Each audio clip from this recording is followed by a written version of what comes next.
Frogman manga review. And you already know what we're getting into, bro. Dragon Ball Volume 3. This is Dragon Ball by Akira Toriyama. And this is Volume 3 titled The Training of the Turtle Hermit. This is Volume 3 inside of the Omnibus Edition. Gonna try something different this time. I have changed the way that I'm doing my notes. I want to just have one for the beginning of every chapter. We're gonna go through every chapter here. And I'm gonna talk about what happened, what I thought about it, and some of the standout moments that I really liked. Chapter 25 starts off with Master Roshi asking Goku to go find him a hot girl. He was like, please, I need a goon. Go get me a hot girl. And when Goku brings this hot girl back, Roshi's too shy to even talk to her. Come on, bro. Come on, dude. Also in this chapter, we get to see the introduction of Kuririn, but I'm going to call him Krillin. That is his name, Krillin. If you say Kuririn, you have got to get your life back on the rails, bro. I really like this panel down here, too, of the actual introduction of him. Krillin jumps off of that boat and lands with his head in the ground. Goku has to pull him out. Kind of funny. Just something to note, Krillin can't ride the Nimbus Cloud right now. He does not have the most pure of heart, apparently. He's also bald. Shout out to the bald guy. This guy trained in Orin Temple for a long time, and now he is in search of a new master, and he's looking for Master Roshi to be the new educator Mr. Krillin is. Chapter 26, we're pushing into now, starts off with Goku and Krillin. They're still looking for a hot girl. They're like, there has to be one around here somewhere. And then we cut to a cool scene of this girl on a half motorcycle running away from the police. And they're shooting at her, and she's dodging all the bullets. She even throws a freaking grenade at them.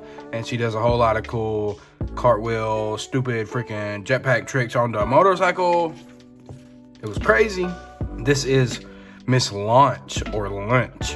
And obviously, every time that this character sneezes, she sneezes here, and she's a blonde. You flip the page, bam! She has changed, and now she is a dark-haired young lady. So that's a cool little gimmick for this character. She sneezes, and she changes her personality. And that can spell trouble for the main cast going forward. Cool little gimmick, and it's also in a girl that Mr. Roshi would appreciate very dearly. So Goku and Krillin decide to bring her back. That is at the start of chapter 27. Pushing into 27, I think this is a pretty good chapter. We get to see Master Roshi just freak out over a Launch being so promiscuous, you could say. And he's like, my boys, you've done it. And he's freaking good. And he's literally about to start stroking live on cam. I could not believe my eyes what I got into seeing what Master Roshi did.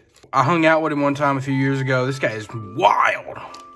I thought it was pretty funny, though. He calls, Miss Launch says that Goku and Krillin look like his grandsons. And he says, my grandsons. I'm eternally grateful. But he's also like, but they're actually my little brothers. And everybody's kind of freaks out. I thought it was kind of funny. Master Roshi trying to get some by saying those are his little brothers. Here's another example. This character sneezes. Boom. Dark hair goes into light hair. I thought that was pretty cool. And you get a lot of cool scenes with that character that I gotta kind of brush past kind of quickly. I thought this was pretty sick. This is gonna come up later. This is the start of chapter 28. And on this chapter, the very beginning, Master Roshi takes the capsule and puts his house back into the capsule, therefore leaving nothing on the island. That'll come back near the end of the volume. And they get away on this sick boat and they go to the mainland. So Goku and Krillin are now asking Master Roshi for training. They want to learn cool moves and they want to get stronger. That is why they had to move away from the Kami house on the island. There's just not enough room to train out there. So we start to see the beginning of their training here. Master Roshi says, you're going to run this far and I'm going to see how long it takes you to do it. Both of the boys show impressive results, but Goku just speeds past a little bit slower than Krillin. And he's like, wait, hold on, let me do it again. Take off these busted shoes. And then he just freaking blows past the other dude. 8.5 seconds, 100 meters. That's kind of insane. Proving that the master is better than all, though. He's more skillful and quick than anybody. Master Roshi does it himself. blasts past even faster and gets 5.6 seconds. That's kind of wild how fast Master Roshi actually is. Pushing into chapter 29, this is at the end of that day, or the upcoming evening of that same day of training. Master Roshi has a stone, and he has drawn the character for Turtle on it, and he throws it off this cliff. And the objective in this training is for Goku and Krillin to go find it. And of course, Krillin is a little doubtful at first. Krillin is like, I don't know, it's one rock and he's out in the middle of nowhere. What am I gonna do? How could I possibly find that? Goku's mindset is just like, if I want to get dinner, I have to go find this freaking rock, so let's go get it. And he jumps off the cliff. You get this awesome panel here. I remember reading this one. Goku falls off that cliff and he catches the branch just like a monkey would, except he was going a little bit too fast, so the branch snaps and he smacks the ground. He still pushes on though because he's got to get that rock. Krillin takes the longer way because he's kind of conniving and thinking, so he decides, let me get another rock and I'll write the same little character on it and try to bring it back to Master Roshi. Master Roshi doinks him in the head with it. I thought that was pretty funny. And then Krillin is like, I've got to actually go out there and get the real rock. Krillin was kind of a shithead back in the day. He waited on the rock, which is kind of insane that Goku was able to do so. He waited till Goku found the rock, and then he takes the rock from him and he tries to give it to Master Roshi, and he actually succeeds. Roshi takes the rock and says, dang, Krillin, you're really fast, no question. That's the rock, man. And Krillin's like, I'm so humble. Thanks, bro. And Goku's actually starving because Krillin took the credit. Goku actually found the rock. Chapter 30, we're getting into a little run of some really cool chapters at the midway point of this volume into the end. I really liked this one. Volume 3 of Dragon Ball, one of the most legendary out there. Goku challenges Launch, and that is why he's able to sleep in that same bed with her. They get Launch back to sleep, and Roshi's kind of creeping on her, touching her. That's really weird, Roshi, but we'll let it slide because he's funny. This chapter focuses on the initial training regiment, learning the actual regiment of the Turtle School and what that Master Roshi wants his pupils to be doing. And they go through this incredibly long and arduous and many procedural stage of events where they train, and it takes them forever. They're like, man, this really sucks. And Roshi's, I know it sucks, but you're going to do it every single day going forward. And slowly but surely, pushing into chapter 31 here, the boys get faster and better at it. Slowly but surely, they're getting stronger. And they decide that they want to learn actual moves. They want to learn martial arts moves. They ask Roshi, say, train us new moves, man. We're getting better. Roshi's like, all right, move this rock and I'll do it. And they struggle, but Goku actually freaking moves the rock. And he's like, oh, I didn't mean that rock. Anybody can move that rock, Roshi says. He then moves him over to this giant-ass boulder, this big boulder. And Goku even struggles on it. He can't even budge it. Barely moves. So then going forward, they have a new goal. They have to move that giant freaking boulder to learn cool new moves and actual martial arts from Master Roshi as the training continues going forward. Just to top it off, the boys have to learn the meaning of the Turtle School. What does it mean? While they train, they have to wear the freaking shell, the turtle shell. I know y'all know the turtle shells. I put 4 of them on my characters on Dokkan Battle, and they level up to 120. Y'all know what I'm talking about. Pushing into that chapter 32. I just read this one on November 28th. Read the last part of this volume. So the days and the months drag wearily on until, without realizing it, the two have conquered what once seemed unconquerable. The boys are getting super good at this little training regiment, and one day Goku runs up to the Kame house and he says, old man, old timer, you have to come see this, check it out. And he brings him back to the boulder. And Roshi, I thought this was pretty funny. He's like, a boulder? What about it? He told him to freaking move the boulder, man. That shit was funny. That was pretty funny. What do you mean, boulder? What about it? And Goku's like, look what I can do. I can actually move it. And he pushes it. Insane. Roshi is stunned. I was stunned. And Krillin actually says, I can do it too. I can't go as far, but I can do it. And he actually moves the freaking boulder too. So now they want to learn actual fight moves.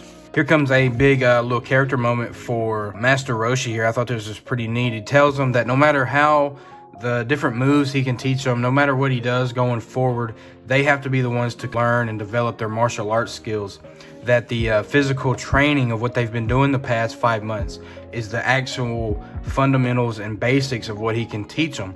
And he's gonna have them do it for one more final month before this giant Budokai Tenkaichi tournament, the strongest under the heavens tournament.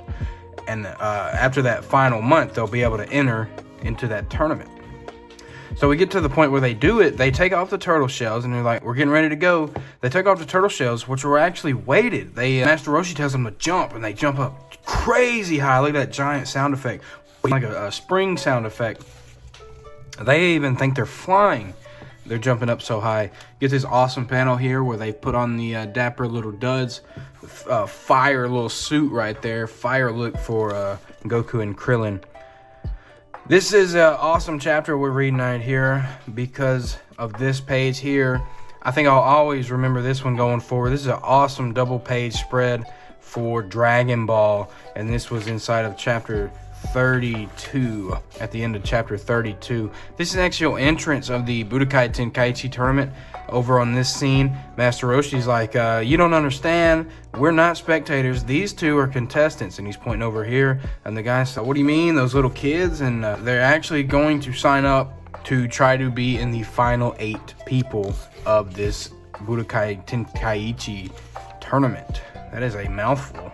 Chapter 33 was a really sick one. It started off with a lot of color pages, but obviously when put into the black and white, it just makes some of the characters look really weird. You got Asian Goku down here.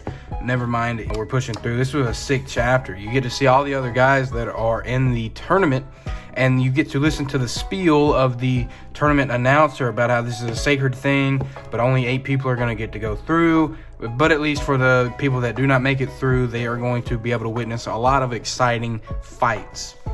Speaking of a lot of exciting fights, we are going to get a few in this volume here, ending off, especially at the end of this chapter. This is Goku's opponent in his first match before Goku really even realizes how strong he is. He dashes up towards this opponent. Get this cool little break in the manga. It's not a different chapter, it's just a little break. Goku flies up behind the opponent. The guy's looking for him. He's wait, he vanishes. And Goku just taps him. And the guy freaking falls out of the arena into the out of bounds. Trash, bro. That guy was trash. That guy is probably top 3 weakest guys in Dragon Ball. Shout out to these guys. These guys worked at Orin Temple. That's back where Krillin grew up and trained at before he was in search of the Master Roshi's training. We learned that the tall, slender guy here is also Krillin's opponent, and he also used to bully him. So even though Goku had just told Krillin, hey, I just beat that guy with one finger, you have to hold back against these guys, Goku's now like, hit him with all you got, bro. You have to. And of course, Krillin's like, what do you mean? You just told me not to do that. And Goku's like, do it, bro. Just do it. You got to go nuts on this guy that was bullying you. The slender, bald guy, he throws the punch. Krillin realizes, he's like, oh, whoa, whoa, and he jumps up, boom, lands. Awesome freaking panel of Krillin coming towards the camera here, flying up towards the camera like that, and hitting the guy with a strong kick to the stomach. And this is also when Goku and Krillin realize they might have this in the bag because the Turtle Hermit's training has gotten them very strong. We're still just pushing forward here. This chapter was the match that decides the first of the 2 Block 3 entrants into the Tenkaichi Budokai. Goku versus this Chinese looking guy here who has the Lion Fang Fu, he calls it. Lion Fang Fu. He goes to hit Goku. Goku vanishes so fast. It's oh, he's in the air. He lands down and he trips the dude. The guy falls. Goku picks him up. He goes, heave, ho, and he just throws him out into the freaking out of bounds. Shout out to Goku. Taking care of business. Also, really cool chapter here we're reading because we get the reintroduction of Yamcha. Yamcha was seen standing behind Krillin a few scenes earlier, but now Goku gets to see him again, and Goku doesn't realize who it is at first because obviously Yamcha has a new haircut. Yamcha strikes that fist of the wolf fang pose, and Goku's like, oh my god, it's Yamcha. No way. And he's like, Goku's asking him, is everybody else here too? And we actually learn that they are, because at the end of the chapter, after Krillin and Goku both qualify, or at least beat their rounds into the final 8. We get Master Roshi bumping into Bulma, Puar, and Oolong for the first time in a while. It's been at least 6 months or so, possibly even longer than that. We're pushing into 35. This is chapter 35. Goku jumps on top of this tall guy's head to look for Bulma and the others, and he actually spots them, so the main cast catches up with him. He sneaks up behind Oolong, and Goku goes, "Oolong!" Freaks him out, and he's like, "Goku, long time no see, man. What the heck, dude? What's going on, dude? What's going on, man?" And obviously we get the actual first time introduction of Krillin to the rest of the gang, and Krillin's pretty humble at first. And they're actually telling Master Roshi and the other guys how they have both qualified, and Yamcha has too. So that is 3 of our main cast that have made it into the final 8. The announcer calls the final qualifiers over to the arena to start assembling the final set of matches. And Master Roshi just disappears all of a sudden. We're like, what is he doing? And then we get to actually see the final contestants. Of course, you've got Krillin, Goku, Yamcha made it in. This dragon guy back here is named Girin. This guy here is Yamu. This is Ranfan, the female fighter right here. And of course, the little guy, Jackie Chun. And we also get Bacterian. This is a real stinky, nasty guy. Real gross guy. So this chapter follows the cast learning who is going to fight who in this final set of 8 tournament fights in the Budokai Tenkaichi. The end of the chapter sees us start the actual tournament. Ladies and gentlemen, thank you for your patience. We now commence the 21st Tenkaichi Budokai. You get this awesome double spread of the tournament bracket and the 4 headlining fights. Super cool panel of Goku here with a full stomach. He is going to fight Girin, Namu versus Ranfan, Bacterian and Krillin, and then of course Jackie Chun versus Yamcha. Here's chapter 36. This is the last chapter of the volume. This is volume 3, and we're in chapter 36. Krillin has to fight Bacterian as round 1 of the Budokai Tenkaichi tournament. And the guy stinks. This guy has a super nasty odor. He's super gross, and he's intimidating with that stink because he's able to burp and belch and cough the stink of his body and his breath into the way of the opponent. So Krillin's having a hard time, and he's getting bombarded by all these different smells and snatches and stenches and nasty things. So getting ran right now. He's getting ran through right now. Krillin is laid out. But Goku has a bright idea, and he says, "Krillin, think about it. The smell is all in your head. There's no way you can actually smell any of it. You've got no nose." And that's when Krillin freaking realizes that this whole time he's never had a nose, and he just realizes that in the freaking manga to stand up against this stinky dude, and he says, "Thanks, Goku. Stinky, here I come." And he actually strikes a sick pose. Get a cool double shot panel of that right there. The contestants facing off. Bacterian spits out. Krillin dodges, smack, doink, right there in the freaking head. Lays him out, bro. Lays out Bacterian. What a comeback. What a magnificent victory for contestant Krillin. It seems Bacterian could dish it out, but he couldn't take it. End of the freaking chapter. Oh my gosh, dude. Here's one thing that the Dragon Ball Omnibus series does that I think is kind of weird. I'd rather be with the chapters. The covers of a lot of the chapters, at least halfway through the manga or more, maybe all the way through, they put them all at the end, the covers of the chapters. There's actually some of them that I wanted to show. I really like this one for chapter 10 with the hot air balloon. I really like that one. I thought that one was sick. Pushing forward, I really like this one coming up. This one here with all the characters standing behind each other. I think a strong silhouette does a lot for a character, and Toriyama obviously knows that too, because all his characters stand out when put together right beside each other.